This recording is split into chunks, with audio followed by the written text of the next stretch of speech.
सभी साथियों को मेरा नमस्कार। दोस्तों, आज दिन में मैंने एक मैसेज डाला था और मैसेज ये था कि मैंने पावर सेक्टर की तमाम कंपनियों के अंदर काम करने वाले जितनी भी यूनियंस हैं उनके अध्यक्षों से, महामंत्रियों से एक अपील की थी और अपील उनके साथ साथ एसोसिएशनों से भी थी, जो केडराइज एसोसिएशन है, वो चाहे SC/ST एसोसिएशन हो, चाहे ग्रिड के एसोसिएशन हो, ऑफिसर्स एसोसिएशन हो, उन सभी से एक अपील की थी कि ये जो 27 जून दिन में 2 बजे राजा राम मोहन राय मेमोरियल ट्रस्ट के अंदर एक मीटिंग हो रही है, उस मीटिंग के लिए मैंने सब लोगों को एकजुट होने की अपील की। और अपील का कारण ये है कि तमाम एसोसिएशनों ने, यूनियनों ने समय समय पर आउटसोर्स के बच्चों के हितों के लिए काम किया है। आप तमाम साथी बधाई के पात्र हैं और आप हितैषी रहे। लेकिन एक कड़वा सच ये भी है कि जीपीए की संख्या धीरे धीरे कम होती जा रही है और जो भी संगठन आज हैं, मैं विशेष रूप से बात कर रहा हूं यूनियनों की, तो आउटसोर्स के बच्चों ने भी तन मन और धन से हमेशा साथ दिया है। चाहे मामला फिजिकल प्रेजेंस का हो, चाहे धन से पर्ची कटवाने का हो चंदे के रूप में, उन्होंने पूरा साथ दिया। दोस्तों, आज एक नया माहौल पैदा हो रहा है और माहौल ये है कि मीडिया के अंदर जो रिपोर्ट आ रही है उसमें स्मार्ट मीटर लगने की चर्चाएं जोरों पर हैं। और ये सच्चाई है कि जब जब भी देश के अंदर कोई नई टेक्नोलॉजी का निर्माण होता है तो पूरा देश उस नई टेक्नोलॉजी का स्वागत करता है। हम भी स्वागत करते हैं। स्मार्ट मीटर लगेंगे और पूरे देश में लगेंगे तो निश्चित रूप से वो देश की राजधानी दिल्ली में भी लगेंगे। लेकिन आज सवाल ये है कि जिन कर्मचारियों ने पिछले 20 सालों के अंदर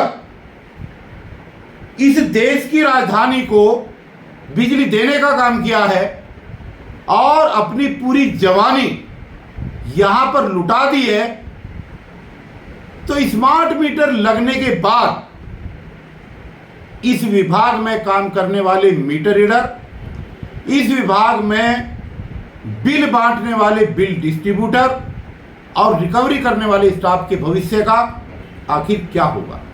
वो कहां जाएंगे? कुछ लोगों की उम्र 40 साल है, कुछ की 45 साल है, कुछ की 50 साल है और कुछ साथी ऐसे भी हैं जो 50 भी क्रॉस कर चुके हैं। आज मार्केट में उनको कहीं नौकरी मिलने वाली नहीं है। जवानी तो यहां लुटा दी, अब बुढ़ापा कहां जाएगा? ये एक भय का माहौल बना हुआ है और ये माहौल बिल्कुल वाजिब है और तर्कसंगत है कि इस विभाग में 20 साल लुटा दिए, अब हम कहां जाएंगे? आज आउटसोर्स संकट में है और आउटसोर्स संकट में है तो ये सच्चाई को स्वीकार कर लेना चाहिए हमें कि आज पावर सेक्टर के अंदर अगर दिल्ली के अंदर बिजली चल रही है तो उसमें महत्वपूर्ण रोल सबसे बड़ा अगर है तो आउटसोर्स का है, वो चाहे AMC का है और चाहे वो बिजनेस का है। आज मैंने सब लोगों से ये अपील की थी। हमारे अंदर बहुत मनमुटाव रहे, सब ने एक दूसरे को गालियां दी, सब ने अपना वर्चस्व स्थापित करने के लिए तमाम चीजें की हैं। मुझे भी बहुत नुकसान हुआ, लेकिन सारी चीजों पर मिट्टी डालकर अगर आज हमारे भाई, आज हमारा आउटसोर्स समाज अगर किसी परेशानी में है तो हमें उनकी मदद करने के लिए आगे आना चाहिए। आपने पहले भी काम किया, आप पहले भी हितैषी रहे, आपने अपनी सामर्थ्य के अनुसार हर यूनियन ने आउटसोर्स के लिए काम किया है। मैं दिल की गहराई से आपका शुक्रिया अदा करता हूं और आप बधाई के पात्र हैं। लेकिन दोस्तों, अगर आज हमने हाथ छोड़ दिया तो कल का भविष्य सबके लिए अच्छा नहीं होगा, वो भविष्य बुरा होगा। मैं एक बात कहना चाहता हूं बड़ी विनम्रता के साथ कि कंपनी से हमारा कोई मनमुटाव नहीं है, कंपनी से हमारा कोई गिला शिकवा नहीं है। कंपनी ने हमें जो कुछ दिया है, बहुत कुछ दिया है। कश्मीर से लेकर कन्याकुमारी तक जो सहूलियतें बिजली विभाग के कर्मचारियों को मिली है, बहुत सारे विभागों में नहीं। लेकिन अब जो सवाल है, दिल्ली की सरकार माननीय केजरीवाल जी की सरकार, जिस सरकार ने एक मुहिम चलाई इंडिया अगेंस्ट करप्शन, और ये वादा किया कि कांग्रेस भ्रष्ट है, हम उनको जेल भिजवाएंगे, अंबानी भ्रष्ट है, हम उनको जेल भिजवाएंगे, और अगर हमारी सरकार आएगी तो हम कच्चे कर्मचारियों को पक्का करेंगे। अब मैं केजरीवाल जी से बड़े आदर और सम्मान के साथ एक बात पूछना चाहता हूं कि 2013 के घोषणा पत्र ने आपने जारी किया, आपकी 49 दिन की सरकार बनी, फिर आपने 2015 का घोषणा पत्र जारी किया, तब आपने वादा किया कि पूर्ण बहुमत की सरकार बनाओ, मैं कच्चे कर्मचारियों को पक्का करूंगा, फिर आपने 5 साल राज किया, फिर नहीं आप जागे, फिर 2020 का चुनाव आया, फिर आपने घोषणा पत्र में वादा किया कि मैं कच्चे कर्मचारियों को पक्का करूंगा। आज सवाल यह है कि दिल्ली की जनता ने विश्व रिकॉर्ड के साथ आपको जीत दिलाई, आपको मुख्यमंत्री माना, आपको एक महबूब नेता के रूप में माना, तो फिर पूर्ण बहुमत की सरकार बनने के बाद आपने इन कर्मचारियों का भला क्यों नहीं किया? आज सच्चाई यह है कि केजरीवाल जी के 8 साल 9 साल के शासन के अंदर, ये आरटीआई रिपोर्ट है, मैं नहीं कह रहा हूं, मात्र 429 लोगों को सरकारी रोजगार मिला है। अरे केजरीवाल साहब, ऐसा तो करिश्मा और बेरोजगारी के तहत युवाओं के साथ ऐसा अन्याय तो कभी किसी ने नहीं किया। हम आपको आपका वादा याद कराना चाहते हैं। हम आपका वादा याद दिलाने के लिए आपके दरवाजे पर हाथ जोड़ करके अपील करने के लिए, गुहार करने के लिए हम आना चाहते हैं, और हम आपसे ये कहना चाहते हैं कि आपके एक छोटे से सहयोग और आपकी कृपा की वजह से हमारे बच्चों का सहयोग और भविष्य सुधर सकता है। आज सवाल ये है कि ये हजारों कर्मचारी एमआर, बीडी और रिकवरी जो दिल्ली के 60 लाख कर्मचारियों के घरों में जाकर आपका प्रचार करते रहे, आज इनके भविष्य का क्या होगा? ये कहां जाएंगे? इनका क्या कसूर है? इनका कोई कसूर नहीं है।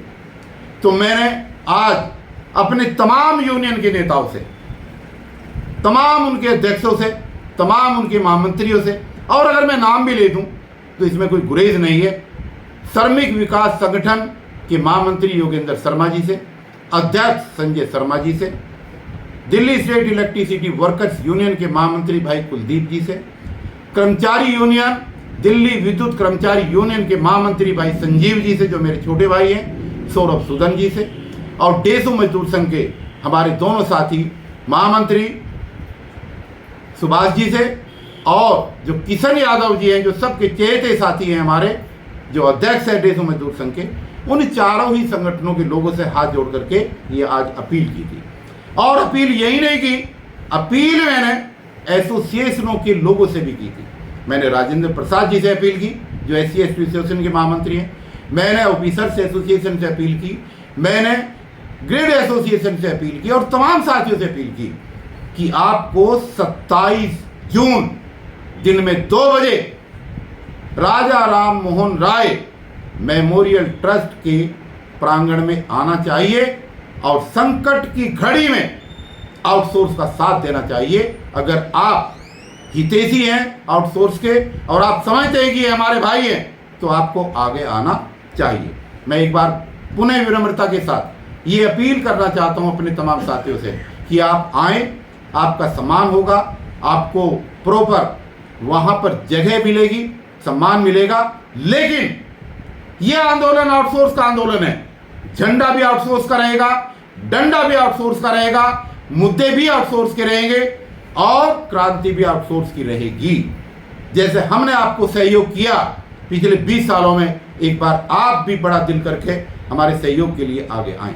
और एक मैं विशेष अपील और करना चाहता हूं दोस्तों, मैं इंजीनियर DC कपिल ये घोषणा कर रहा हूं कि अगर आपको ऐसा लग रहा है कि मैं अपनी नेतागिरी चमका रहा हूं, तो मैं आउटसोर्स की भलाई के लिए, आउटसोर्स के कर्मचारियों के बच्चों के भविष्य के लिए दरी बिछाने के लिए तैयार हूं। किसी भी यूनियन का कोई भी नेता, किसी भी एसोसिएशन का कोई भी मेरा साथी, मेरा भाई अगर अगुवाई करना चाहता है तो सहर्ष मैं इसको स्वीकार करूंगा। वो आगे आए, मैं इसके पीछे उसका झंडा लेकर के जिंदाबाद का नारा लगाऊंगा। ये मामला नेतागिरी चमकाने का नहीं है, ये मामला आज आउटसोर्स के लोगों के आंसू पोंछने का मामला है, और जो रात भर उनको नींद नहीं आ रही, आज उनको सुकून देने का मामला है। आज कंपनियां जो कर रही हैं, एक पर हमला सब पर हमला, आज डर का माहौल पैदा कर रही है। मैं कंपनियों के प्रशासन से अपील करता हूं कि आपसे हमारा कोई झगड़ा नहीं है, आप हमारे बीच में न आए। हमारा मन मुटाव, हमारा शिकायत, हमारी जो भी चीजें हैं वो दिल्ली सरकार से हैं, केजरीवाल जी से हैं, उनकी कैबिनेट से हैं। हम चाहते हैं कि आप काम करा रहे हैं, हम काम कर रहे हैं, बीएसएस के अधिकारी काम ले रहे हैं, एम्प्लॉय काम कर रहे हैं, तो फिर ठेकेदार की यहां पर जरूरत नहीं है। हमारा एक सूत्रीय कार्यक्रम है कि इस पूरे प्रोसेस के अंदर ठेकेदार को बीच से हटाया जाए और हटा करके इन कर्मचारियों को डायरेक्ट रोल पर लेकर आप कुछ भी काम कराएं, लेकिन 60 साल की उम्र से पहले किसी भी आउटसोर्स के कर्मचारी को इस विभाग से निकाला नहीं जाएगा। इसके लिए हम आंदोलन की शुरुआत आने वाली 27 जून को करेंगे। और मैं अपील कर रहा हूं